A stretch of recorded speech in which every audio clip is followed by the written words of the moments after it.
Great, welcome. Thank you all. Do continue your chats. Well, you'll have the chance to chat a little bit more just throughout this evening. There's going to be a bit of upfront stuff, a lot of video from teachers far more eloquent than myself, and there'll be some discussion time too. So I hope we can get to know each other a little bit better as we do that. So well done for arriving. Well done for getting here. Welcome to those who are watching online a little bit later on in the week as well. It's great to have you with us.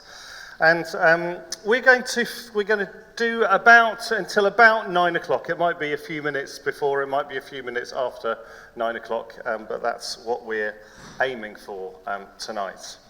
And I'm just going to introduce a little bit for a few moments, then hand over to Emily to lead us in a bit of evening worship. And then we're going to head over to the main teaching bits from the videos we're going to look over tonight. So why are we doing this, first of all? What is this? How does this all fit with what we're doing? Well, if we go back to our vision statements of the Chase Team vision statements, one of them is the left-hand side one there. Growing whole life disciples sent into our communities. And what I hope these next 5 weeks are going to be is a helpful tool for all of us and to help us grow as disciples in the whole of life. And help us actually, as we'll see, a phrase I'm using a lot about this is to find a good balance in the whole of life as we seek to follow Jesus. And I hope that you will find this really helpful. There'll be some people who will love what we're going to do, and there'll be some people who think, that's not the way I think. And what I want to say is just take the good that you have in it, and just let the questions that God will pose you in these next 5 weeks be questions that you can mull over and think about as you move forward. But I thought it would be good just to define what a disciple, one way of defining what a disciple is and what discipleship is all about. And we're going to watch 2 videos from 2 key teachers, world-class teachers on this stuff. One is John Mark Comer, who many of you will have heard of before, who's written The Ruthless Elimination of Hurry, which is a book that we studied a few years ago. And the other significant teacher that we're going to hear from, which is largely what we're following, is a guy called Pete Scazzero, who is, I think he's a Canadian pastor who runs a program called the Emotionally Healthy Discipleship Program. And I've really dwelt in his stuff for a long time now and found it really, really helpful. But one of the ways that John Mark Comer particularly defines discipleship, and you'll hear him say it on one of the first videos, I think, is he thinks about it in 3 dimensions. And some of you will have seen me show this slide before. So thinking about discipleship discipleship is about being with Jesus in prayer and in worship. So there's the up dimension of being with Jesus, being with God. There's the inward dimension of becoming more like Jesus in our character and the way we live. And there's the outward dimension of living like Jesus in the context that we're given, in the context that we live on our front lines.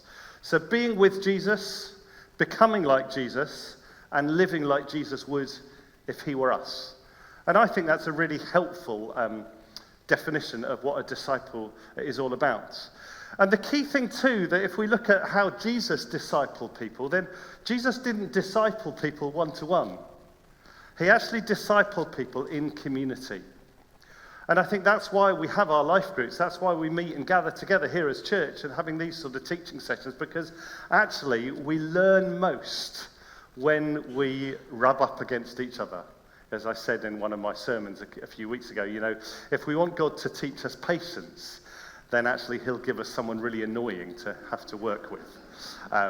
So we learn together in community, and I hope tonight we're going to learn together in community. We're going to learn from each other as we share and discuss reflections, and as we talk together as well. So I just wanted to set that scene for you as we begin.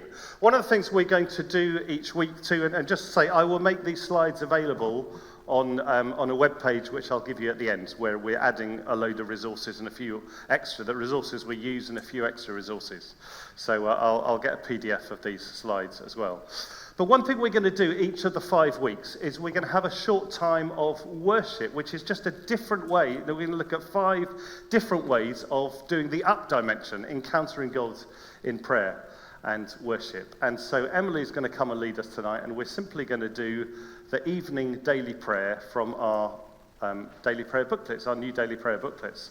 So if you've already got a copy of the daily prayer booklets, if you already took one home last week, then please leave the one you've been given tonight behind. If you haven't got one already, then please take that away. And we've produced these to, as a way of encouraging people to pray, not just through Lent, but through other seasons too. So over to Emily. Okay, great. So we are on page 9 of the prayer booklets, Monday evening. And we're also going to look at the passage John 15, 1 to 8. So if you want to look that up in the Bible and follow along when we come to it. John 15, 1 to 8.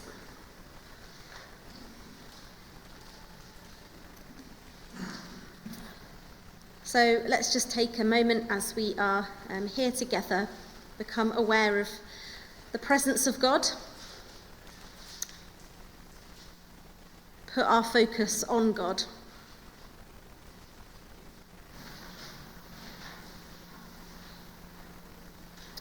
Just in the silence, express your adoration and praise to God.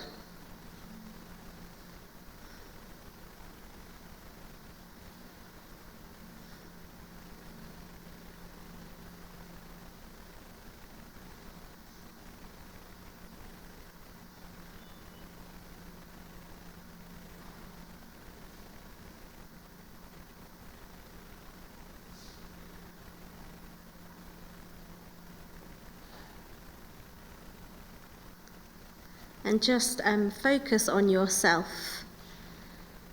Look back on the day and commit to God all that has happened today.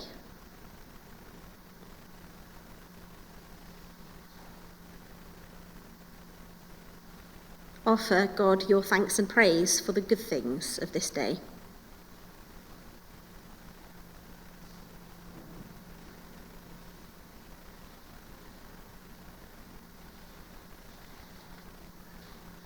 Confess the mistakes you've made and receive his forgiveness this day.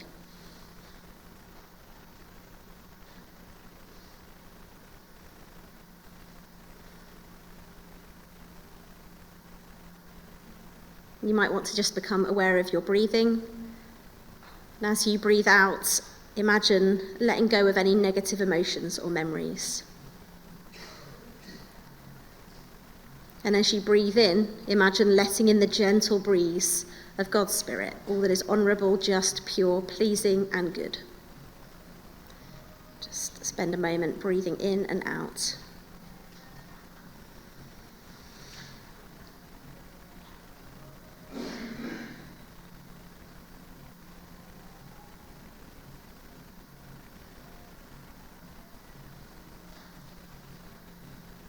Be still and know that I am God.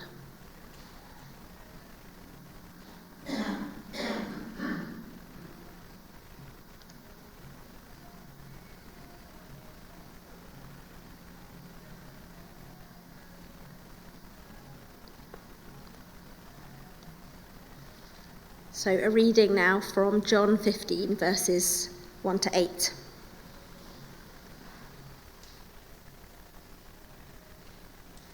I am the true vine, and my Father is the gardener. He cuts off every branch in me that bears no fruit, while every branch that does bear fruit he prunes, so that it will be even more fruitful. You are already clean because of the word I have spoken to you. Remain in me, as I also remain in you. No branch can bear fruit by itself. It must remain in the vine. Neither can you bear fruit unless you remain in me. I am the vine, you are the branches. If you remain in me and I in you, you will bear much fruit. Apart from me, you can do nothing. If you do not remain in me, you are like a branch that is thrown away and withers. Such branches are picked up, thrown into the fire, and burned. If you remain in me and my words remain in you, ask whatever you wish, and it will be done for you. This is to my Father's glory, that you bear much fruit, showing yourselves to be my disciples. Just reflect on what you've heard read and allow God to speak to you, maybe through a word or a phrase.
Just turn to the person next to you and just share, if you like, what struck you from that reading.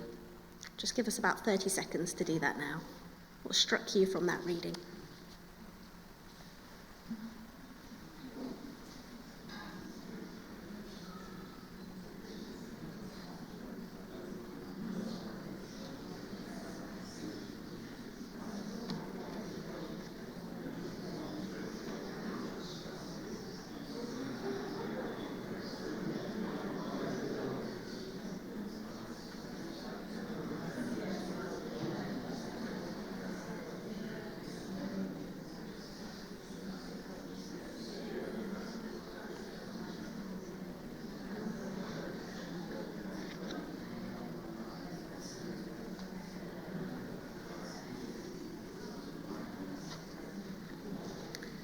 Okay, I'm going to draw us back together.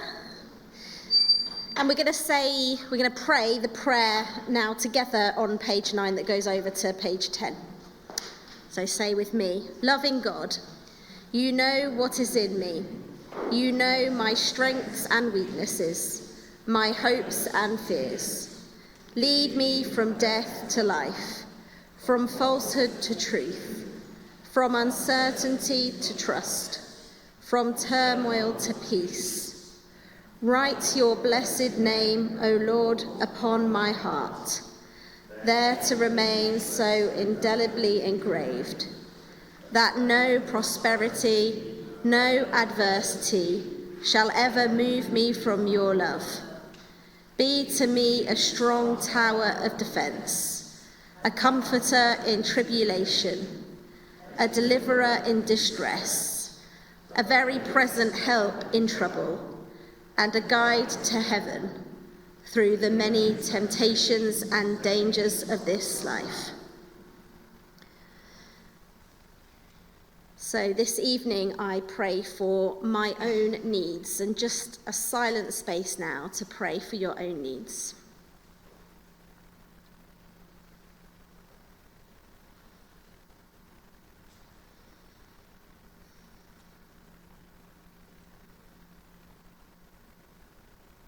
This evening I pray for the needs of others. Pray for those who are known to you, who are close to you.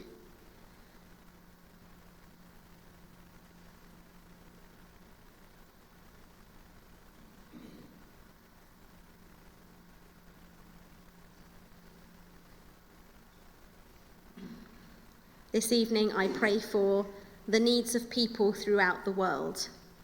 And if you'd like to call out people of a particular place or country, then feel free to do that now.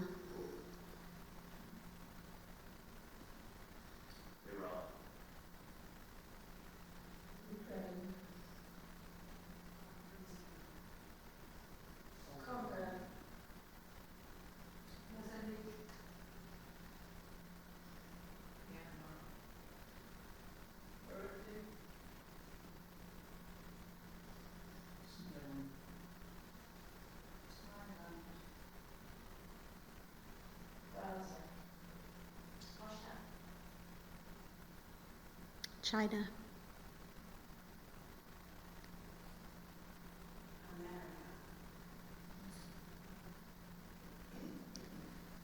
Save the afflicted, have mercy on the lowly, raise the fallen, appear to the needy, restore the wanderers, feed the hungry, ransom our prisoners, raise the sick, comfort the faint-hearted. We pray. And let's finish by saying the Lord's Prayer together. Our Father in heaven, hallowed be your name. Your kingdom come, your will be done, on earth as it is in heaven. Give us today our daily bread. Forgive us our sins, as we forgive those who sin against us. Lead us not into temptation, but deliver us from evil. For the kingdom, the power, and the glory are yours, now and forever. Amen. Amen.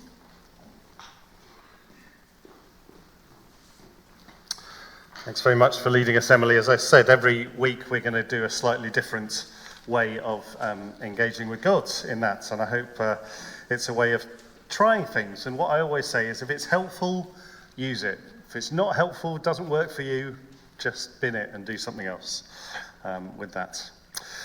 So we talked about John Mark Comer already and his way of defining discipleship. This is the guy that we're going to particularly hear from a lot over these next few weeks, a guy called Pete Scazzero. And one of the things that he says regularly is our doing for God must flow from our being with him. In other words, that outward dimension of the three dimensions must flow from the upward dimension. And he has this diagram where he has it like this, where he says, for many of us, that's the picture. That our doing for God is much, much bigger and weightier than our being with God. I wonder whether that resonates with you. I know it's certainly resonated with me over the years. But actually what we need to do is to find a balance where our being with God is enough to fuel our doing for God. Otherwise we'll burn out. Otherwise actually we'll get discouraged, and actually that's when things can go haywire. And so I think so much of what we're going to be looking at in these next few weeks is about helping us find that balance in life between the being with God, the doing for God, in the whole of life, not just the spiritual stuff we see as spiritual, but in the whole of life with that. So we're going to watch the first video, which is John Mark Comer talking to Tyler Staton about what a rule of life is. So this is really an introduction to what a rule of life is. It's about a 6-minute video or something like that, I think. And it just helpfully sets the scene as to why this is important. Now, what you'll hear is they all talk about rule of life. I don't like that phrase, rule of life. I think rhythm of life actually is a much softer phrase. So whenever you hear them talking about rule of life, you know, we're going to talk about rhythm of life. It doesn't matter what you call it, but I just like the rhythm of life phrase a little bit more. So we're going to watch this video, and then there's going to be a chance in 2s, 3s, 4s, 5s, whatever you feel comfortable with, just to discuss any reflections. And let me just say, no one needs to feel they need to say anything tonight. If you're one of these people who would rather just process on your own, then just say to the people around you, I just want to process on my own. Full permission to do that. Full permission just to listen. I don't want anyone to feel they're under pressure to contribute at all. If you just want to sit and listen, then that's absolutely fine with that. So let's watch this first bit of video, and you just have to get used to the Americanisms of it, and especially their lovely, stylish clothing.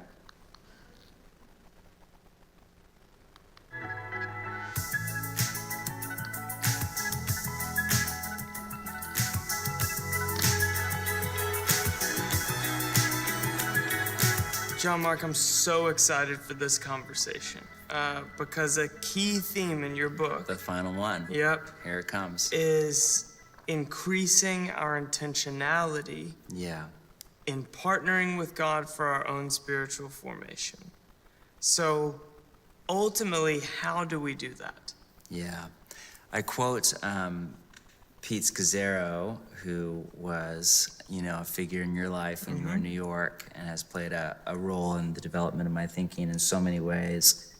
He has this beautiful line: nurturing a growing spirituality with depth will require a conscious, intentional plan for our spiritual lives. And I think that language is really important. It's a plan for our spiritual lives. He's not saying we plan our spiritual lives. Right. Because we don't. We're not in control of our spiritual formation. That's one of the first hard lessons you have to learn once you start to take formation or apprenticeship seriously, is that it's wildly out of your control. Like, what you can control is you basically set yourself before God every day, all of the time, through practices and relationships and dispositions of surrender in the heart. But you can't control your transformation. But that's not to say that we don't make a plan for our spiritual lives. And we basically plan for almost anything that we value, whether that's a relationship or a marriage or a job or a career or a dream to come true. And so, yes, a key part of what I'm calling people to is to bring more intentionality. Planning may sound like a horribly unromantic word, but to bring more decision and intention to their life with God. And how do you propose one would go about such a plan? I'm thankful you asked, Tyler Staton. I think both of us, I think I can speak for both of us, are really interested in the answer to that question that the earliest followers of Jesus came up with to, the end of the first century, what they called a rule of life.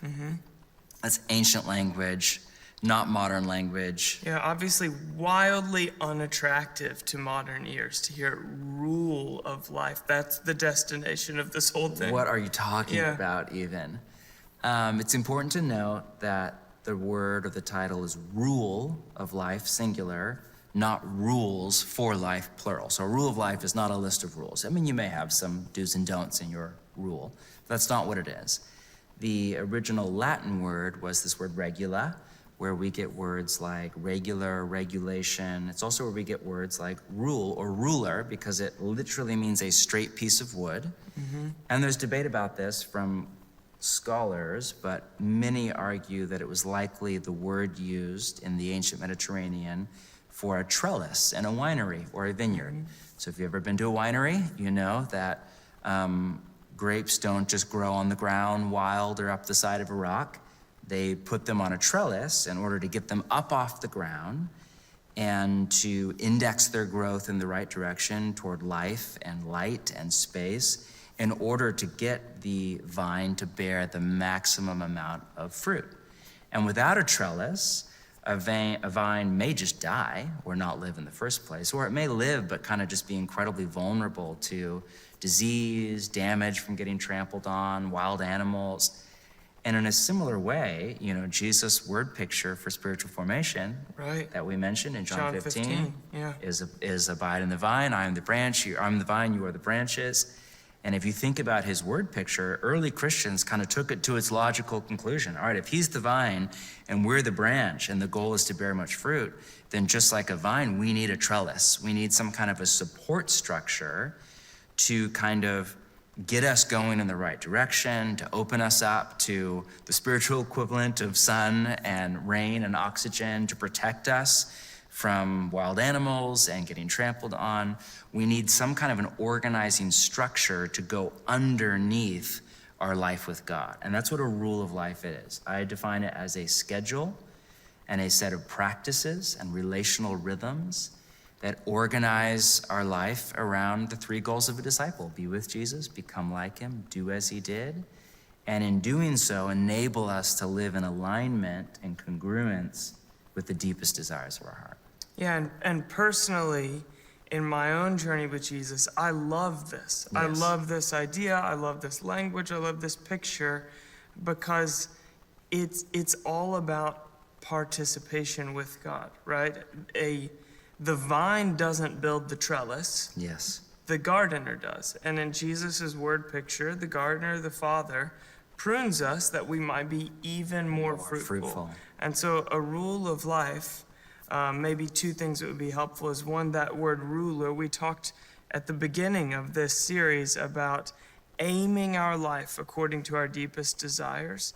And a rule of life is a way to live today drawing a straight line between me and my telos, or me and my who deepest you want to desire. become. Yes.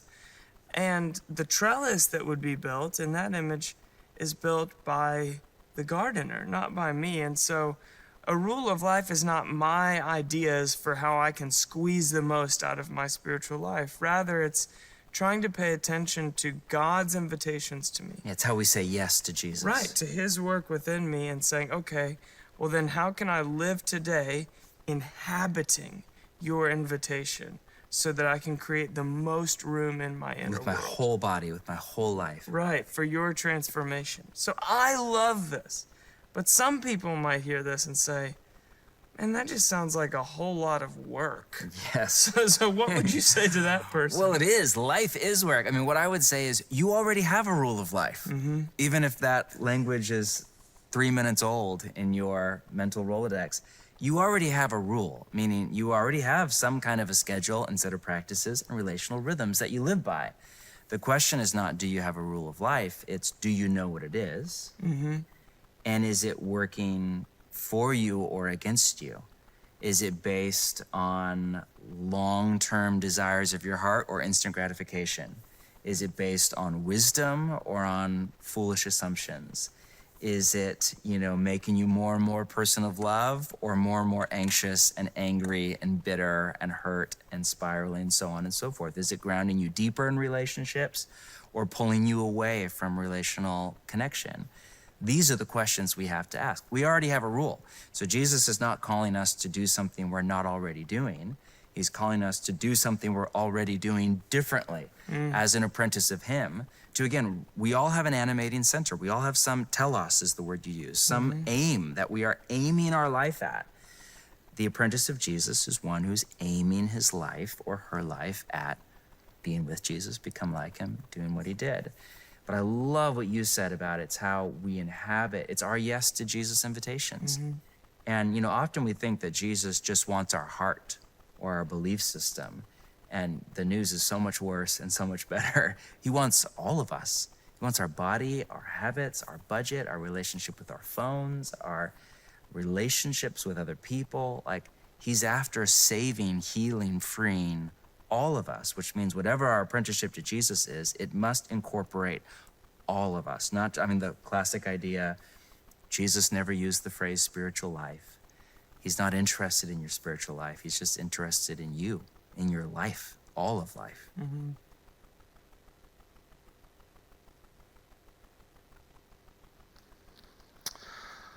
Okay, there's a lot in there to come into it cold, and you'll have picked some of it up, and we'll reinforce a lot of it later in the second video that we have. But I want to just give us a few minutes now, just to discuss in 2s, 3s, 4s, 5s, whatever you feel like, just what struck you about that. What surprised you? What did you find helpful? What did you find difficult? What challenged you? And just to go, probably the most important sentence that he talked about was his definition of what a rule of life or what a rhythm of life was. And let me just say that again. He said his definition was a schedule and a set of practices and relational rhythms that organize our life around the 3 roles of a disciple: being with Jesus, becoming like him, doing what Jesus did, the up, in, and the out. I'll say that again. A schedule and a set of practices and relational rhythms that organize our life around the 3 roles of a disciple: being with Jesus, becoming like him, doing what he did. So I just invite you now just to spend about 7 or 8 minutes just chatting with the people around you about what's struck you from that video, first of all.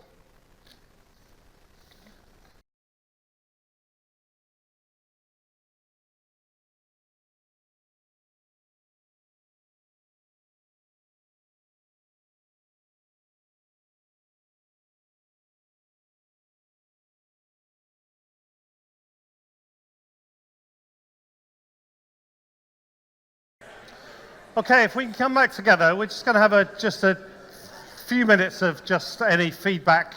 Anyone want to share anything that you particularly discussed in your group? Don't be shy. This group here discussed that we're just still getting our heads around what the trellis is all about. And just to say, if you're struggling with that as well, it's going to talk about it again in the second video with a picture. At the back. Yeah. One of the most important things they said to me was that God is not interested in my spiritual life. He's not interested in that. He's interested in all of me. Yeah. And I think that was the most important thing. Yeah, thank you. I'm going to talk a little bit about that more next week. Anything else? Come on, be brave. Sorry. Falling open. Go on, one of you. We were just saying we like the word apprentice, that we don't have to be thinking we're a finished thing, that we are we're constantly changing, being pruned, being growing. Yeah, we like that. And we're an apprentice forever, aren't we? However many years we've done. And if you added up the years of faith in this room now, it would get into the thousands, I should think. One more, Christina.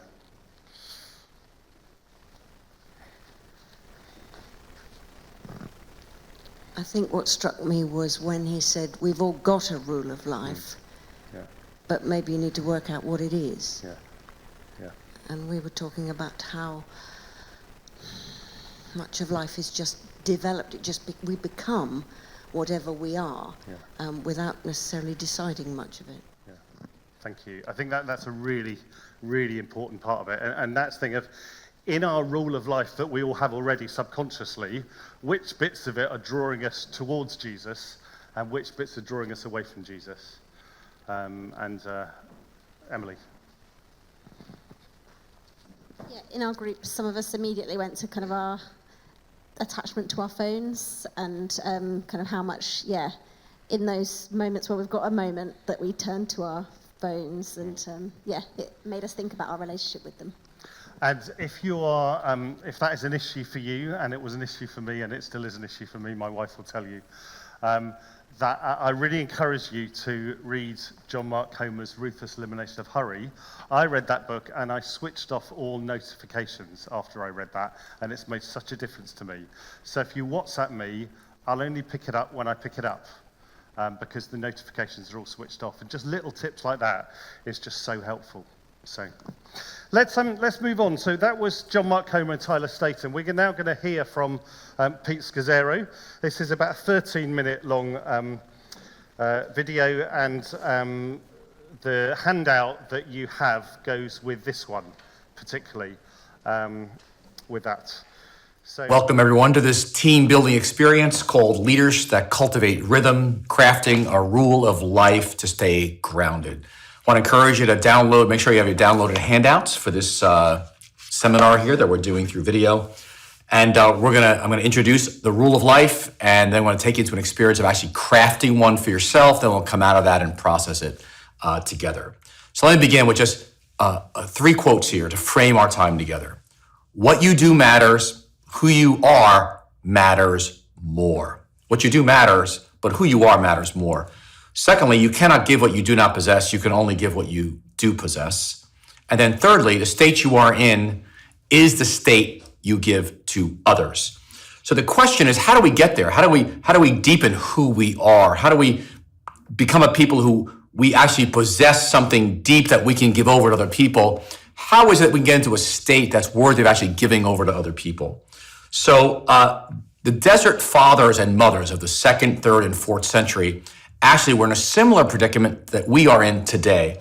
And that is the Roman Empire had become rapidly Christian over the years. There was so much idolatry inside the church as well as outside the church that men and women began to flee to the deserts of Syria and Palestine to seek God, get cleansed of the idols that were in the culture, in the church, and in their own hearts, so they could actually swim to safety and thus save the church and bring Christ to the world.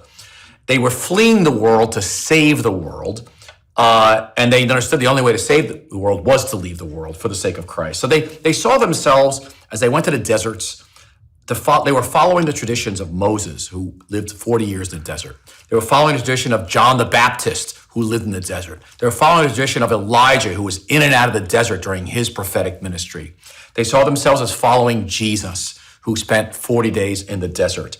And out of that came a deep walk with God, and these men were able to bring a tremendous word from God in their day. So thousands and thousands of men and women fled to the deserts in Egypt and Palestine, and it was actually a great revival that broke out in 2nd, 3rd, 4th, 5th centuries. They went there as solitaries, living primarily as hermits, but over time, they realized they need to gather in communities and live together with a structure. And they develop what's called a rule of life. And basically, a rule of life is a structure or a rhythm for our lives that enables us to pay attention to God in everything we do. It's a structure, it's a rhythm, it's an anchor. So we can pay attention to God in everything we do. So we think of rule, we think of you can't. That's not what this is about. Actually, it's an ancient Greek word.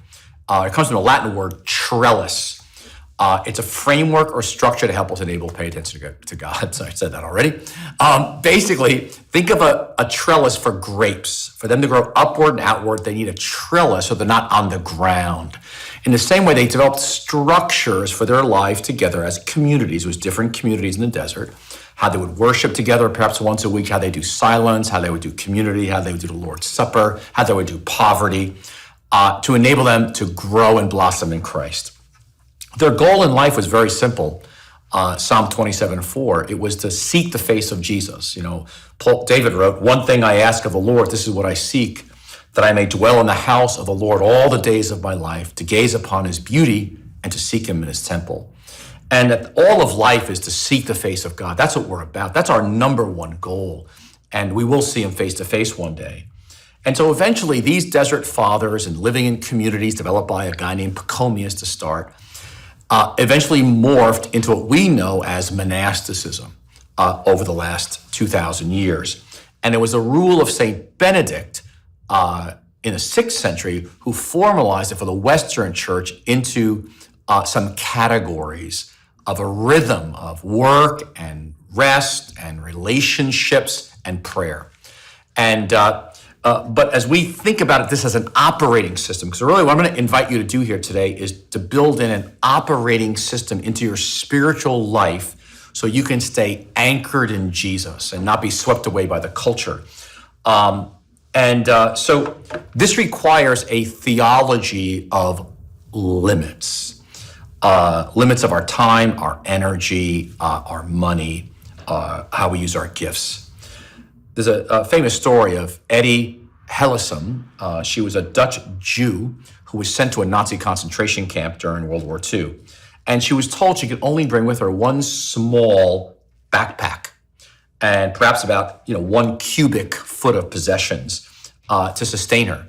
So she pondered and she planned, mentally had to think it through. She had to pack and unpack that small bag. And she finally settled that she could only carry with her a Bible, a volume of favorite poems by Rilke, German poet, a bottle of aspirin, an extra sweater, and a chocolate bar. Like that was it. And so she struggled, and the book talks about her struggle to define what was valuable to her, what was valuable, and what would sustain her on this journey. It was a stripping. It was a letting go of some small freedoms as she moved towards these death camps. Now, I love this story's image of a rule of life is basically stripping down the non-essentials in life for loving union with God, so that I center my life on receiving the love of God as a leader and giving the love of God as a leadership. And now, every one of us is different. Just like there are 800,000 plants, over 800,000 plants in the world, and each plant needs different conditions for growth, different combination of light and temperature and fertilizer and what is called pH, etc. Some need full sun, others need sun, others need shade. Each one of us is different, so we each need a different combination of spiritual practices that will fit us and help us blossom for God. And so we each have our, in a sense, customized, unique approach as we follow Jesus that fits our personality, our temperament, our callings. One size doesn't fit all. Yet there are some commonalities, of course, for all of us. And so what I'm going to do is I want to take the categories of Benedictine spirituality. Now, Benedict's rule is a rule of life for Benedictine monks, and there have been tens of thousands over the last 1,500 years who followed Benedict's rule. So what we've done is we've taken the broad category of Benedict's rule as a format to help you as a leader begin to craft a rule or a trellis, a structure for your life so that the love of God is in the center. Everything evolves out of receiving the love of God and giving the love of God. Now, I want you to notice the 4 categories: prayer, rest, relationships, and work. And the key to Benedictine spirituality and of a rule of life is balance. And again, we're back to the word rhythms in our lives to keep God at the center. So what I'd like to do is, I'd like to give you an example of one. I'm going to show you mine. And now again, I've been doing this for a very long time. I guess over 16 years now. And so you're going to see one that's quite developed. And again, it's changed over time. And I would try to visit it once or twice a year over all these years. And my wife and I were just talking yesterday. Now it's so in us. It's so in our brains. And the structure, knowing that if we add something new to our work box to the bottom right, we know it's going to affect the other boxes. And we're always kind of concerned and watching out for the larger balance, but it's so much a part of who we are now. We don't actually have to formally, write it out and look at each other as we did in the early years. But it's a tremendous starting point to stay grounded and begin to shift how we live our lives. So here's what mine looks like. And you could put different topics in different categories. So under prayer, I put weekly Sabbath. That's something I do every week. Friday, 6 o'clock to Saturday, 6 o'clock. Daily office. I pause for offices to be with Jesus 3 to 4 times a day. It's in my rhythm. Thirdly, I'm always in my morning prayer. As part of my morning time with God, I do study of the life of Jesus, especially through the Gospel of Matthew and John. I've been in it for like 3 years, just pondering and letting it seep deep into my soul. Once a month, I spend a day alone with God, at least once a month, to just be with Him on scripture, prayer, reading. I journal regularly as God comes to me. I have stillness and silence 20 minutes a day. It's built into my morning prayer, like clockwork. I do the Examined, comes out of Ignatian spirituality, daily, actually multiple times a day. It's in my, I just watch that. I meet bi-monthly with a spiritual director. Keeps me on track. It's just a nice part of my prayer life discipline. In terms of rest, I exercise 5-6 times a week. We walk. Well-planned vacations. It's really, I gotta intentionally do that. On Fridays, I take off 2/3 or all day Friday now. I read broadly. I love libraries. I'm a big reader. For me, it's pure rest and joy. I do sabbaticals for 3 to 4 months every 7 to 8 years. Been doing that since 1996. I do seasons of therapy. I hit walls. Therapist I'll go see occasionally to help me work through some stuff, and it's always good. Rest, I go to the beach. I hike, nature, big thing for me. Biking, and I limit my social media, and I limit speaking. That's part of my rest, is just putting that limit there. In terms of relationships, I do skin to skin with Jerry daily. It's part of our marriage commitment. It's a regular commitment we have. I'm engaged with my 4 daughters, my 2 son-in-laws, 2 grandchildren right now as well, June and Novi. Very important relationships to me. It's a priority. I stay in good communication with my siblings, 2 brothers and a sister. We get together at least once a year. I meet monthly with a mentor, kind of a mentor coach. Just a great relationship for me, very life-giving. I have a mentoring group with pastors, with Jerry. Again, it's relationships. It's not really into work for me because it's such a joy. I'm present to staff here at New Life Fellowship and key friends. Vacation every year, fun with Jerry's family, high priority. And then under work, I'm not going to go into all this work thing, but I want you to notice work gets a box. It's not my whole life. And I'm going to ask you to really focus on the first three, prayer, rest, and relationships, because many of us have a workbox that's massive. For me, I'm writing a book right now called Emotionally Healthy Discipleship. I continue to write content for Emotionally Healthy Discipleship, the course that we offer. It's in the vault on our website, very big priority for me. I serve as the visionary of EH Discipleship. I lead the courses here, the Emotionally Healthy Spirituality and the Emotionally Healthy Relationships course at our church. It's part of it's my role here as a staff person. I do a podcast, Emotionally Healthy Leader podcast, every week. It's probably a 3-hour commitment on a weekly basis that I do. And I engage in Twitter and Facebook and Instagram. It's part of my ministry to serve pastors and leaders around the world. And I oversee our finances at home. It's work for me. Maybe you're rich, it's not work for you. For me, it's work.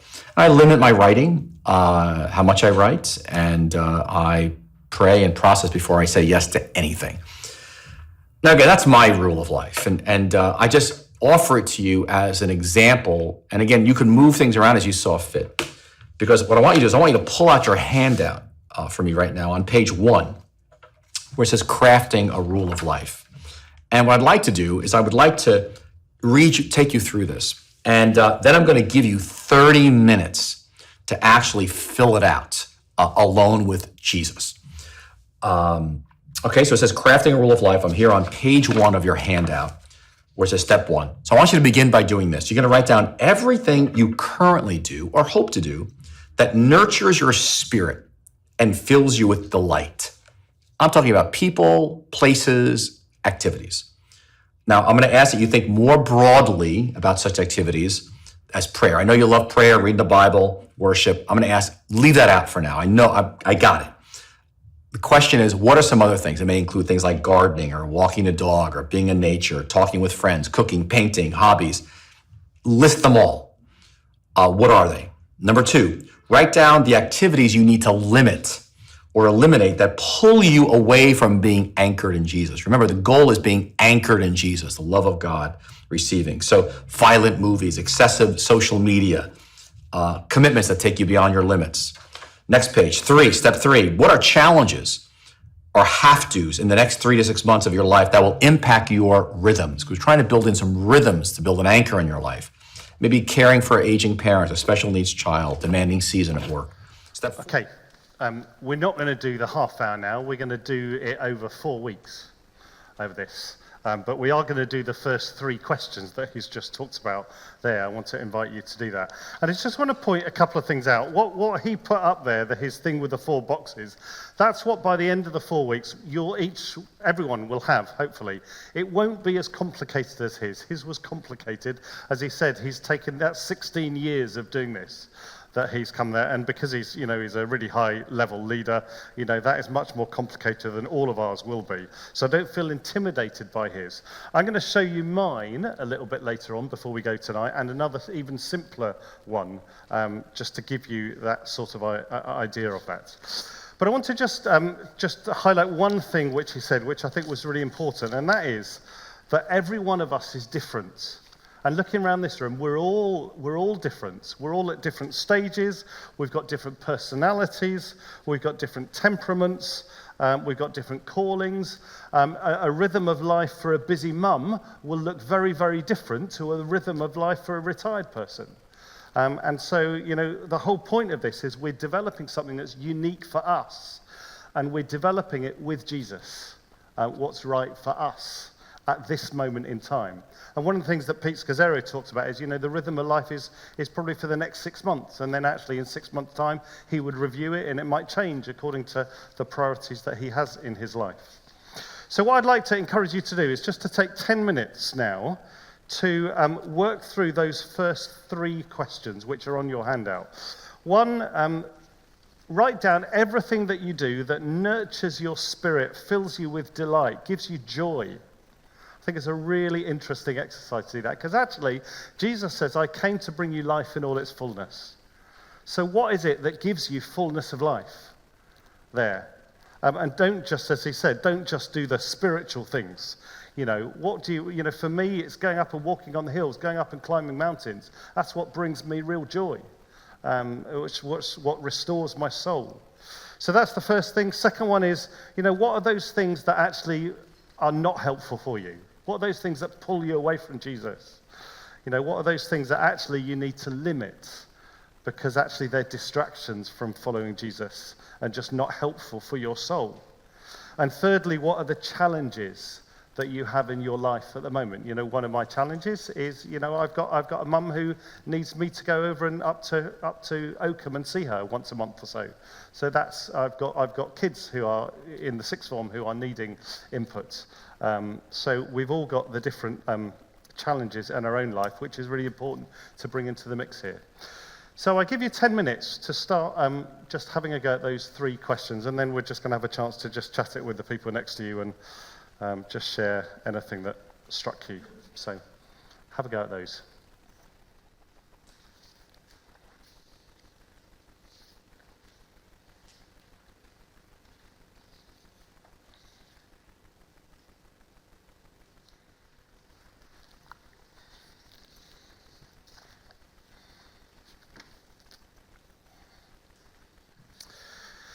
If you've just nearly come to the end, just feel free to if you'd like to, just reflect with people around you as to what surprised you, what do you notice. You might like to say, I hate doing this sort of stuff, that's fine, get it out. Just feel free to just buzz with the people around you. We're not going to feed anything back at this stage, but feel free to share.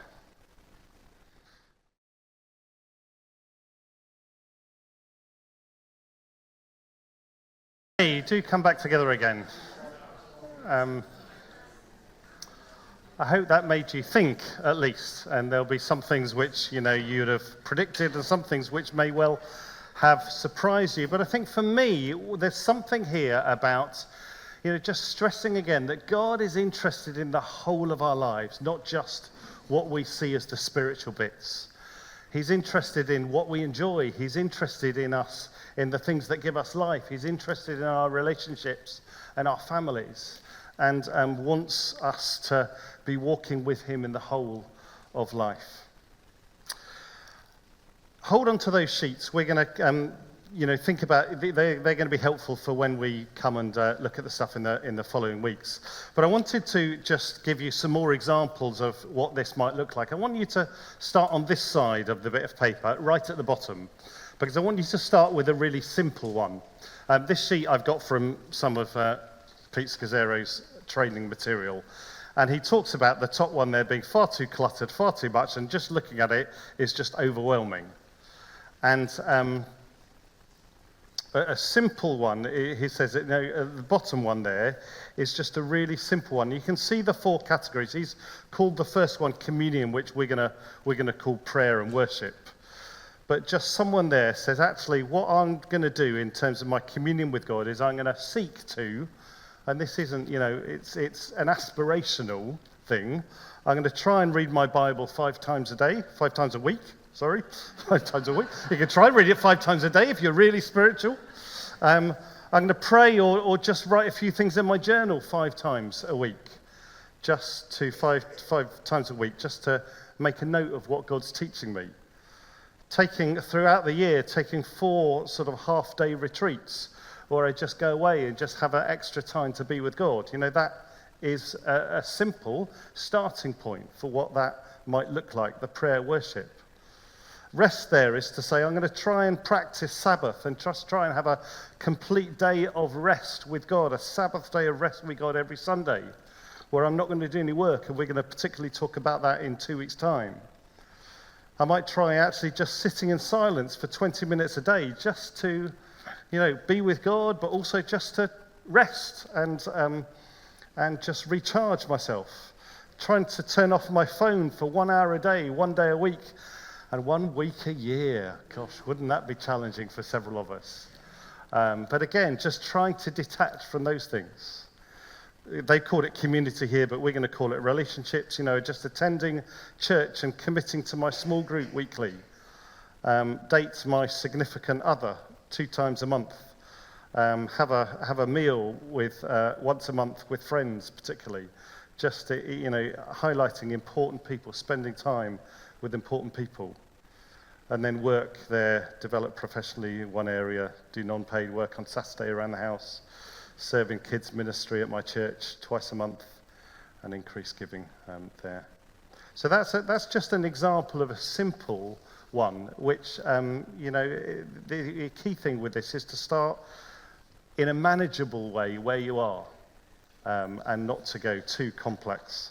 My one is on the other side, which I'm not going to go through all of it now, but I will pick out a few things, and this is just something I've worked on in the last couple of months. And I will say, because my wife will tell you that I'm not doing half these things, that it is aspirational, and I particularly need to work hard in the relationships category. I will get that in, particularly the first one in the relationships category. But just some things that are important to me. My daily walks on the hills, where I'm listening to Lectio or listening to the Pause app or listening to a podcast. That's really, really important time for me, which fills my soul. I'm trying to do something in the evening as well as the morning. I've been brought up, as many of us have, and I will talk a bit more about this next week, having your quiet time in the morning. But I'm now trying to connect deliberately with God, doing something in the evening, whether it's Lectio app or doing the daily prayer evening thing, or just some silence of listening with God. I have a monthly retreat at the Wellspring, which I go to. Joe and Kathy allow me to go there once a month, and that, for me, is just a day of unplanned being with God there.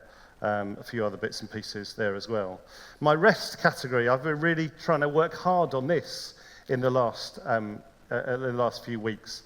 I'm trying to take 2 days completely off a week. One, which will be my Sabbath, a Tuesday, and one, a Saturday, which will be my day of doing jobs and engaging with the family, particularly. And trying to be more intentional about how I spend my Sabbath, how I spend my Tuesdays. Holidays, I know that holidays are really important to me to help me recharge. And one of the things I'm going to try and do this year is take a 10-day holiday after Easter to try and allow me have a bit more time to recharge, because I think from my patterns in the last few years, I think I need that. Having some retreat time there, trying to spend Saturday with the family, watching sport. I love watching sport, and that's really important to me. And that's a way which I normally wind down, unless Spurs are doing badly, which is most of the time. Going to bed at 10 o'clock at night is a routine that I've got into recently, because I've actually started getting up at 6. So actually, I know I need to be in bed at 10 o'clock at night in order to get the rest and the good sleep that I need. So that now is part of my rhythm, which helps me do that. Relationships, you can see there are a few key things. Trying to spend time, regular time with Alice and the kids, which is the bits I need to particularly work on. My men's life group, really important to me. On a Thursday morning, I see a spiritual director, see friends, go off and try and see my mum once a month. Have a pastoral supervisor who I meet with monthly there. And then work, ministry. These are just some of the things that are perhaps my priorities for this next season, which again, we'll talk a little bit more about that in the 4th week. So I give that out to you just to give you an idea of the thing that we're going to be building up over these next few weeks. But most people's in the room will be much simpler than mine. Mine is more complex than it needs to be. So particularly have a look at that simple one and just say, that's just some simple steps that we're going to seek to take over the next few months in order to live lives which are more in line with Jesus. And I think one of the important things on this is that actually, and this comes on the video, that we take out more than we put in. That looks a lot of things, but actually a lot of that is actually taking out things as well. And I'm just going to show you just a 3-minute video again of Tyler Staton and John Mark Comer, which just talks a little bit about this, about actually how, particularly when we're setting up a rhythm of life, we need to take more out than we actually put in, because that's what's being realistic. So here's our last little video for today. And so before they take on a new set of intentional practices, before they understand the nitty-gritty of what's in it and what fills it, we understand, well, what's it supposed to do to me? Yeah. Right? I don't sign up for like a farm-to-table dinner delivery program or whatever, like the new Blue Apron of the world, because I understand every one of the recipes. It's because, oh, this is supposed to give me healthy food that makes me feel good and takes away the stress of deciding what I want to cook my family for dinner, right? So we understand what it's supposed to do to us. So what is a good rule supposed to do to you? Yeah, I mean, it slows you down. So a good rule, especially for a modern person, is freighted to the side. So Dallas Willard and other teachers on formation kind of divide spiritual disciplines or practices into two categories. Willard called them practices or disciplines of abstinence and disciplines of engagement. Another way to say that would just be some are about doing and others are about not doing. So, for example, preaching the gospel is a discipline of doing. You go out and do it. Fasting is a great example of not doing. You literally, the discipline is to not eat. Silence and solitude are the discipline of not talking, not being around people, not being around noise. These aren't things you do. They're more like things you don't do. You abstain from for a period of time. And both are important. We need a healthy blend. They do similar but opposite things that have deep effects on our soul. So, the basic logic is that, let's imagine we have two sets of muscles. One is our don't muscle and the other is our do muscle. And if your don't muscle is weak, if you're struggling to say no to sin, whether that's gossip or compulsive shopping or angry comments at your spouse, then you likely need a discipline of not doing to strengthen that muscle. If it's the opposite, then you need a discipline of doing to strengthen that muscle. Yeah. So there's an actual psychospirituality here where these actually impact our nervous system and our body and how we're wired. But I think for most modern people, the crying need of the hour are practices and disciplines that slow us down. They get us back in our bodies and create time and space for us to open to God so that God can begin to develop the fruit of the Spirit in us, love, joy, peace, patience, kindness, through a joyful just sense of friendship with God and just a sense of his presence and his peace.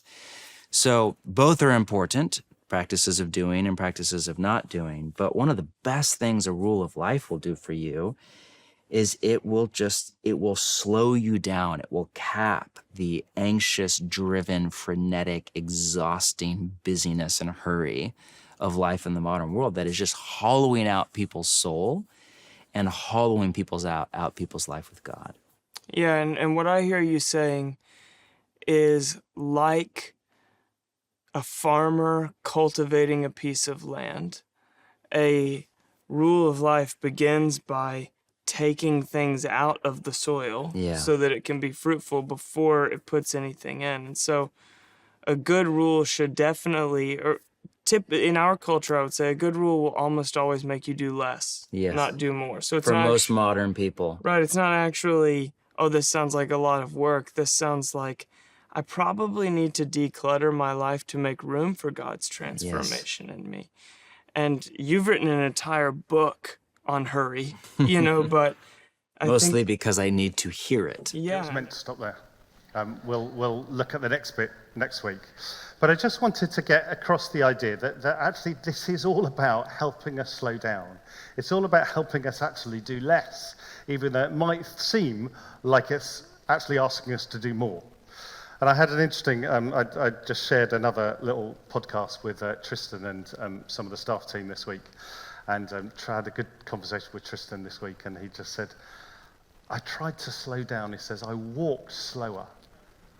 And my challenge to you this week is to try and do some things which will slow you down.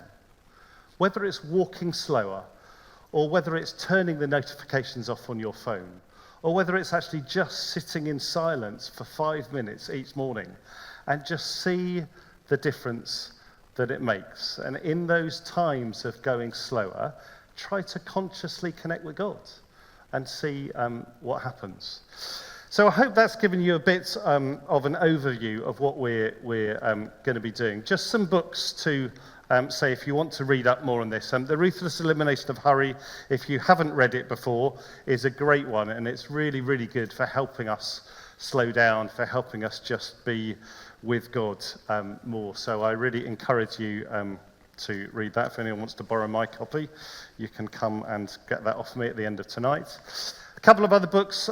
John Mark Comer has written this book called Practicing the Way, where he talks about, there's a chapter on developing a rule of life, a rhythm of life in that too. And this is all about, being with Jesus, becoming like Jesus, doing what Jesus did.